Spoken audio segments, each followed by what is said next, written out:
Kemudian salawat beriring salam kita sampaikan kepada Nabi kita Habibullah Muhammad Rasulullah sallallahu alaihi wasallam. Allahumma shalli wa sallim alaihi. Dengan datangnya beliau membawa dan menyimpan amanah dari Allah untuk disampaikan kepada kita sampai pada sore hari ini. Sebagian daripada ajaran-ajaran yang dibawa beliau dari Allah Subhanahu wa taala insyaallah dapat kita laksanakan. Dan kita berharap kepada beliau kiranya beliau dapat membantu kita, kiranya beliau bermurah hati membantu kita yaumil mahsyar kelak nantinya dengan syafaat beliau. Amin ya rabbal alamin ya arhamar rahimin. Yang kami hormati ibu-ibu, saudara-saudariku sekalian, seluruh jemaah majelis taklim yang dimuliakan Allah pada sore hari yang berbahagia. Ibu-ibu, saudara-saudariku sekalian yang kami hormati dan kami muliakan. Tadinya kita telah banyak melaksanakan ibadah kepada Allah, bertasbih, berzikir dan ditutup dengan doa kita. Senantiasa kita mohon kepada Allah, mendekatkan diri kepada Allah, mengharap ridha Allah, supaya kita hidup dalam dunia ini memperoleh berkah dan ridha Allah, dan nantinya kita juga nanti insyaallah memperoleh ridha dari Allah Subhanahu wa taala. Ibu-ibu, saudara-saudariku sekalian yang kami hormati dan kami muliakan, topik ceramah kita pada sore hari ini adalah orang-orang yang engkar kepada Allah dan engkar kepada ajaran Allah. Allah Ta'ala fil Quran Al-Karim di surah Al-Baqarah ayat 7. A'udzu billahi minasy syaithanir rajim. Bismillahirrahmanirrahim.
Anak yang nakal selalu engkar. Anak yang nakal selalu membantah. Apa yang disuruh tidak dikerjakannya, tapi yang tak disuruh dikerjakannya. Jadi hamba Allah ini pun, kita yang hidup ini pun, kalau kita engkar kepada Allah dan ajaran Allah, tentu Allah akan murka. Khatamallahu ala qulubihim. Orang-orang yang engkar kepada Allah dan kepada ajaran Allah, dikhatam Allah hatinya. Hati siapa yang dikhatam Allah itu? Apa arti dikhatam? Ditutup. Orang yang engkar kepada Allah dan kepada ajaran Allah, Allah tutup hatinya. Wa ala sam'ihim, dan Allah tutup pendengarannya, menjadilah dia orang yang tuli tak mendengar. Wa ala absarihim, dan Allah tutup matanya, ditutup matanya, dibutakan Allah matanya. Pertama Allah tutup hatinya. Ditutup hati itu apa artinya ditutup hati? Tidak mendapat petunjuk dan hidayah dari Allah. Bukan ditutup Allah dengan salah sifat. Tidak ibu. Tapi ditutup Allah, ditutup mata hatinya sehingga tak teringat lagi. Salah satu orang yang engkar kepada Allah dan ajaran Allah itu, diajak dia mengaji tak datang. Diajak dia tahlil tak onda. Diajak mendengar tausiah agama tak onda. Diajak orang beribadah baca yasin, dia tak onda. Elok aku tidur. Itulah dia. Jadi salah satunya orang yang tidak mau mendengar ceramah agama, tidak mau melaksanakan ibadah kepada Allah. Berapa dapat kita perkumpulan yasin? Pertama kita dapat baca yasin. Kedua melaksanakan silaturahmi, menghubungkan silaturahmi. Kata Rasul, orang yang memutuskan silaturahmi maka tempatnya finnar, di neraka. Maka disuruh kita menyambungkan silaturahmi. Makanya membuat perkumpulan sambil beribadah, mendengar tausiah agama. Kalau orang yang engkar kepada Allah dan engkar kepada ajaran Allah, tidak mau mengamalkan apa yang disuruh Allah, maka Allah tutup hatinya. Ditutup Allah. Arti ditutup itu tak ada lagi teringat hatinya, hendak mengaji sudah tutup semua. Yang tahu dia hanya dunia melulu. Karena sudah dikhatam Allah hatinya. Khatamallahu ala qulubihim, hati dulu ditutup Allah. Sudah ditutup hati, wa ala sam'ihim, Allah tutup kupingnya. Yang elok sama dia tak elok, tapi yang elok sama dia tak elok, dan tak elok, elok sama dia. Wa ala absarihim, Allah tutup matanya, tak bukanya matanya, tapi tak bisa menengok yang elok. Tak bisa membandingkan yang elok sama yang buruk. Yang buruk itu nampaknya menari-nari itu, yang enjoy itu elok sama dia, tapi kalau dah mengaji dia tak elok sama dia. Walahum azabun azim, dan bagi mereka orang yang macam mana, yang sudah ditutup hatinya, ditutup kupingnya, ditutup matanya, bagi mereka adalah azab yang sangat berat. Walahum azabun azim, bagi mereka azab yang sangat berat. Makanya ibu-ibu saudara-saudara sekalian yang kami hormati dan kami muliakan, jangan sampai Allah menutup mata hati kita. Jangan sampai Allah menutup mata hati kita. Kalau Allah dah menutup mata hati kita, tak hendak lagi beribadah. Masuk kuping kanan, keluar kuping kiri. Masuk kuping kiri, keluar kuping kanan. Perginya aku mendengar. Datangnya dia mengaji, tapi tak juga berubah sifatnya. Macam mana nak berubah? Sudah dikhatam Allah hati. Kalau sudah dikhatam Allah hati, tak ada lagi hati ini bisa membandingkan yang elok dan buruk. Sambudo dan tak elok. Yang elok itu sama dia tak elok, dan tak elok itu sama dia elok. Itulah yang takut kita. Kemudian Allah ingatkan kita lagi dalam Al-Quran surah Al-Baqarah ayat 10. Fi qulubihim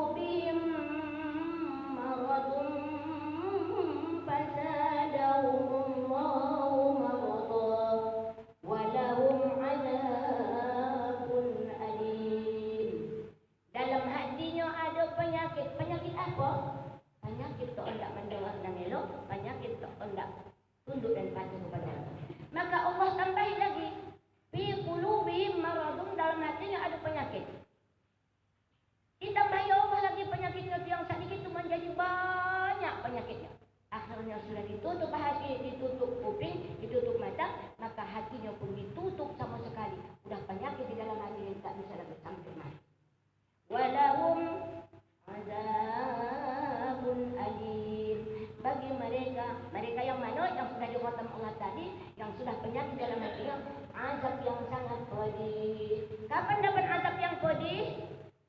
Di akhirat. Dunia Allah berikan dia kesengsaraan, di akhirat berikan dia azab yang pedih. Makanya ibu-ibu, saudara-saudara sekalian yang kami hormati dan kami muliakan, kita ajak hati kita ni setiap saat untuk beribadah kepada Allah. Segala ibadah kita bawa hati kita. Kita ajak hati ni. Jangan ada tausiah di masjid, tidur awak di rumah. Ada maulid untuk awak di rumah. Ibu, saat ini penyakit umat Islam khususnya di Tanjung Balai. Tak usahlah jauh. Khususnya di Tanjung Balai, ada maulid paling ada 20 orang. Ada mikraj paling banyak 15 orang. Tapi tak ada kodok untuk di muka TV. Ini penyakit hati, sudah tahu ibu. Ini penyakit hati, rata-rata. Saya tengok di mana. Saya datang itu, kalau ada murid yang kira siapa membaca dia pun tak betul saya datang, saya tengok 10 orang omak-omak, 10 orang lah ayah-ayah, anak-anak 5 orang. Paling banyak 20 orang. Rumah rapatnya minta ampun. Tapi kenapa orang tidak mau datang mendengarkan maulid Nabi, hari kelahiran Nabi? Kenapa orang tidak mau mendengarkan sejarah Nabi Isra dan Mi'raj? Bagaimana? Tak datang orang. Elok orang tidur di rumah, golek-golek berjumpa kapado sama anak-anak yang ada di situ. Sekami di situ bantal-bantal di muka TV. Anda kata rumah paling ada 50 meter ke masjid. Ini penyakit hati ibu. Saat ini orang Tanjung Balai, tidak saya salahkan siapa karena saya berada di Tanjung Balai. Penyakit Tanjung Balai untuk saat ini itulah kebanyakan. Makanya Allah khotam hati kita kan. Allah berikan penyakit yang ada di hati kita. Fazadahumullahu maradha, ditambah Allah lagi penyakit itu. Akhirnya tertutup kepada yang elok. Semuanya udah taat kepada yang elok sama dia ajaran Islam. Tutup. Inilah penyakit kita. Nah, ibu-ibu, saudara-saudaraku sekalian yang kami hormati dan kami muliakan, maka Allah jelaskan dalam surah Al-Baqarah ini luar biasa. Kalau sudah diberikan, sudah ada penyakit dalam hati awak, bukan lagi Allah mengangkat penyakit kita, maka ditambahi Allah lagi. Fazadahumullahu maradha, tambah lagi penyakit yang ada dalam hati kamu juga kau. Sudah ada memang penyakit, ditambah Allah lagi, tambah borak. Nah, itulah. Makanya ibu-ibu, saudara-saudara sekalian yang kami hormati dan kami muliakan, kita lawan itu. Kenapa? Salah satunya orang-orang yang tidak mau mendengarkan syariat yang dibawa oleh Rasulullah, maka itu termasuklah sudah tutup hati kita. Kita lawan itu hati kita tu. Karena kalau sudah ada penyakit ditambah Allah penyakit. Kalau sudah penyakit ada satu, bertambah. Sudah ada penyakit darah tinggi ditambah pula asam urat. Sudah ada penyakit asam urat tambah pula kolesterol. Sudah ada penyakit kolesterol ditambah pula lagi sakit apa bu? Sakit apa bu? Sakit mah. Komplikasi. Nah itulah dia. Itulah yang kita lakukan. Kalau sudah datang komplikasi, tumbuhannya menunggu saatnya saja. Betul tidak bu? Makanya apa guna kita hidup dalam dunia ini bukan hanya seperti boneka. Apa gunanya kita hidup dalam dunia kalau hanya seperti boneka? Mohon maaf yang sedalam-dalam. Ini pernah ditanya oleh Rasulullah. Pernah ditanya sahabat, ya Rasulullah, kami diciptakan Allah, iya kata Rasulullah. Kami disuruh makan, iya. Kami disuruh beribadah, iya kata Rasulullah. Andainya kami ya Rasulullah hanya bisa makan dan tidur, jadi apalah kami? Kata Rasulullah, kau lihatlah binatang ternak, kata Rasulullah. Binatang ternak itu hanya bisa makan dan tidur, tak lebih. Tak lebih dari makan dan tidur. Jadi kalau sama kita pula seperti makan dan tidur juga, sama kita seperti binatang yang tidak diberikan akal. Sedangkan kita hewan nanti hewan yang diberikan akal pikiran. Nah itulah dia. Makanya hari ini kita membuka pikiran kita. Ya Allah, selalulah kita introspeksi diri. Kalau aku tak beribadah ya Allah kepadamu ya Allah, sementara ya Allah aku menciptakan, tapi aku tak bisa beribadah kepadamu ya Allah, jadi apa aku hidup ini? Jadi apa aku hidup ini? Padahal Allah bilang kuciptakan, wa ma khalaqal jinna wal insa illa liya'budun. Tidak kuciptakan jin dan manusia kecuali untuk menyembah kepadaku. Kalau tak menyembah sama Allah, tak melaksanakan sholat 5 waktu sehari semalam, tak bersyukur kepada Allah, berarti bukan hamba yang hewan nanti yang diciptakan Allah dengan sebaik-baik bentuk. Ada yang bisa menyalahi bentuk kita diciptakan Allah ni bu?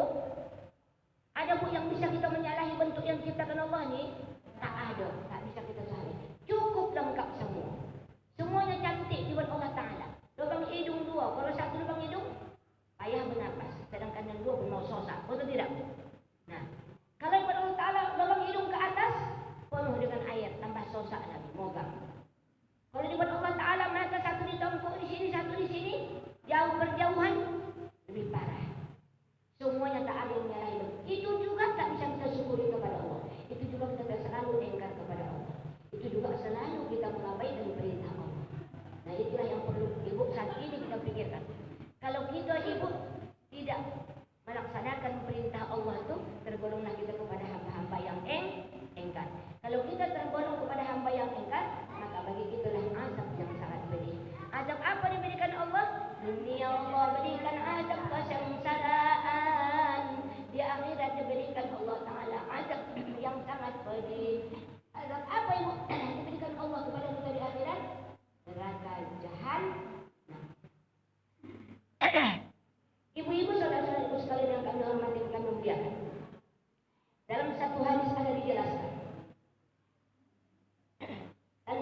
hadis ada menyatakan bahwa tanda-tanda hati itu mati, yang tahu kita buat hati kita ni, kan begitu.